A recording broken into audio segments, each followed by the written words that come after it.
புதுச்சேரி அரசு பள்ளிகளில் படிக்கும் மாணவர்களுக்கு மேல் படிப்பு படிக்க 10% இடஒதுக்கீடு. முதல்வர் ரங்கசாமி தகவல். புதுச்சேரி சட்டசபையில் உள்ள அவரது அலுவலகத்தில் முதல்வர் ரங்கசாமி செய்தியாளர்களுக்கு பேட்டியளித்தார்.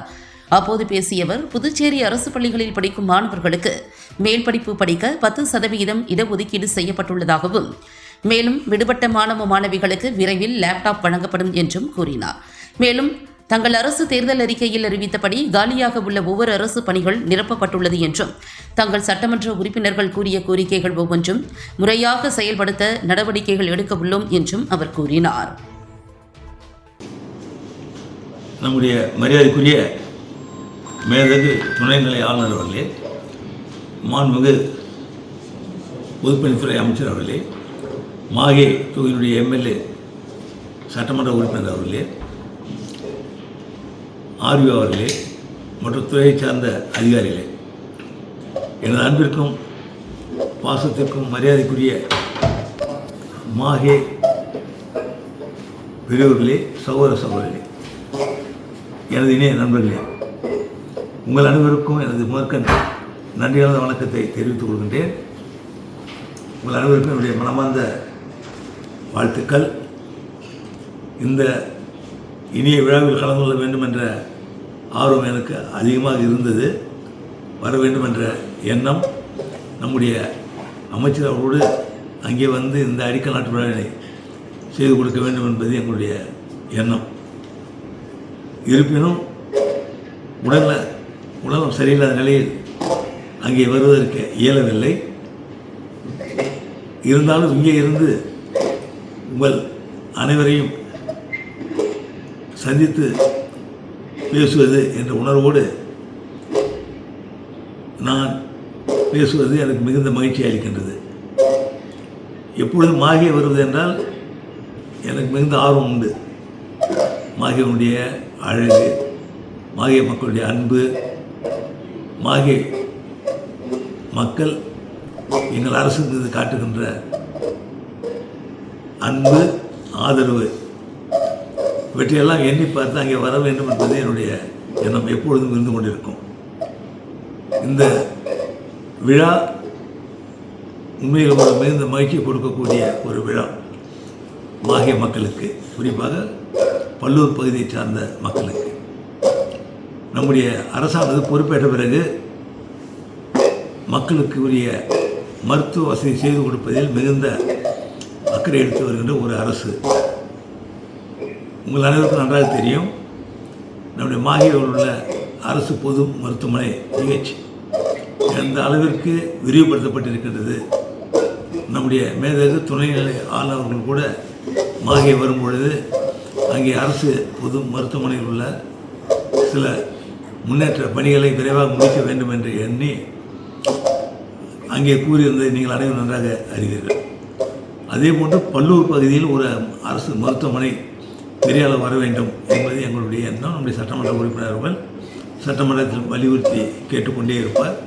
நேரடியாக சந்திக்கும் பொழுது எங்களை அணுகி பல்லூர் பகுதிக்கு தேவையான முன்னேற்ற பணிகளை எடுத்து கூறுவார்கள். அதில் ஒன்று குறிப்பாக முக்கியமாக பல்லூரில் ஒரு பொது மருத்துவமனை, பெரிய மருத்துவமனை வர வேண்டும் என்பது. அதற்கான இடங்கள் எல்லாம் கையகப்படுத்தப்பட்டு இருக்கின்றது. அதற்கான பணிகள் விரைவில் தொடங்கப்பட இருக்கின்றது. மேலும் நம்முடைய அரசானது நம்முடைய புதுச்சேரி மாநில மக்களுக்காக பல திட்டங்களை கொண்டு வந்து சிறந்த முறையில் செயல்படுத்தி வருவதை நீங்கள் அனைவரும் நன்றாக அறிவீர்கள். கடந்த காலங்களில் அரசானது எவ்வாறு இருந்தது, அந்த அரசால் என்னென்ன செய்ய முடிந்தது, மாநிலங்களுடைய வளர்ச்சிக்கு எந்த ஒரு திட்டத்தையும் கொண்டு வர முடிந்ததா என்பதையெல்லாம் நீங்கள் சற்று எண்ணி பார்க்க வேண்டும். இந்த அரசு தேசிய ஜனநாயக கூட்டணி அரசு NDA அரசானது பொறுப்பேற்ற பிறகு எத்தனை திட்டங்கள் இந்த 5 ஆண்டுகளில் அரசானது கொண்டு வந்து முடித்திருக்கின்றது என்பதை நீங்கள் நன்றாக எண்ணி பார்க்க வேண்டும். எத்தனையோ திட்டங்கள், நலத்திட்டங்கள், இந்தியாவிலேயே நலத்திட்டங்களை வழங்குகின்ற ஒரு சிறந்த மாநிலம் நம்முடைய மாநிலம், சிறப்பான மாநிலம் என்பதை மத்திய அரசு அடிக்கடி நம்மிடம் கூறி வருவதை நீங்கள் அனைவரும் நன்றாக அறிவீர்கள்.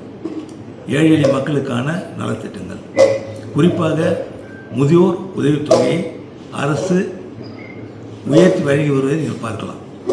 இப்பொழுது கூட 500 ரூபாய் முதியோர் உதவித்தொகை உயர்த்தி வழங்கப்பட இருக்கின்றது.